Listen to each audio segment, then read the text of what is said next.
La caméra. Il en existe une multitude de modèles, mais les deux grandes familles sont les caméras film et les caméras vidéo. Ce bref exposé va vous faire comprendre les principes de base de la caméra film. La caméra vidéo sera disséquée une autre fois. Comme son nom l'indique, la caméra utilise une pellicule pour enregistrer les images. Son procédé repose sur le principe visuel de la persistance rétinienne que nous avions déjà évoqué lors de notre exposé sur la croix de Malte. Une série d'images fixes défilant devant notre œil produit l'illusion du mouvement. Après de nombreuses années d'expérimentation, la cadence d'enregistrement standard a été fixée à 24 images par seconde, valeur qui suffit à créer l'illusion, quelle que soit la rapidité du mouvement filmé. Pour des effets spéciaux, comme les ralentis et les accélérés, on fait parfois varier cette valeur. Mais approchons-nous du cœur de la bête et profitons de sa dissection pour faire un peu d'étymologie. Il s'agit d'une chambre noire dont le principe fut décrit dès Aristote et nommé en latin camera obscura, c'est-à-dire chambre obscure.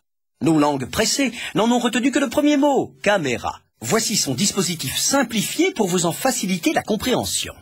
Le film est stocké dans ce qu'on appelle un magasin qui contient deux bobines.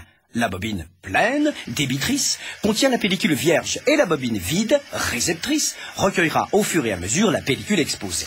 Les deux bobines sont motorisées et le même moteur entraîne la pellicule grâce à un mécanisme qui permet de l'immobiliser à intervalles réguliers devant la fenêtre de prise de vue. Plusieurs systèmes existent, mais tous, comme notre célèbre croix de Malte, permettent de transformer un mouvement de rotation continue en mouvement de rotation saccadé. Vous remarquerez les deux petites boucles aménagées sur la pellicule afin d'amortir les à-coups de ce système. Diabolique. Et ce n'est pas tout. Un obturateur permet de fermer la fenêtre, notamment lorsque la pellicule se déplace. Il s'agit d'un demi-disque dont la rotation est synchronisée sur notre rythme de 24 images secondes. Accrochez-vous, nous allons faire quelques calculs.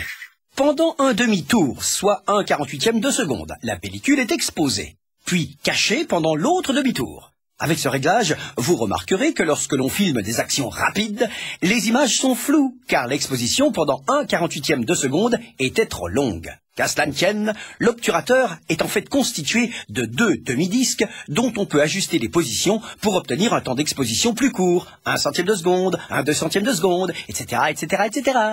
L'exposition de la pellicule étant plus courte, les images sont plus nettes. Mais attention, cette netteté n'est pas toujours souhaitable, car elle diminue la fluidité de la séquence. À vous de trouver le bon réglage.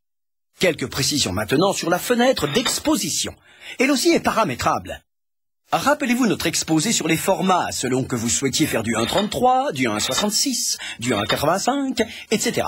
Il vous suffira d'échanger le cache métallique qui définit la surface exposée sur la pellicule. Dans le cas des formats scope anamorphosés, comme le 2.35, un dispositif optique sera évidemment placé en amont. On récapitule. La caméra film permet d'échantillonner la réalité en série d'images fixes à raison de 24 images par seconde. L'obturateur permet de régler la durée d'exposition des images et la fenêtre définit le format de la surface exposée. À bientôt pour un nouveau truc.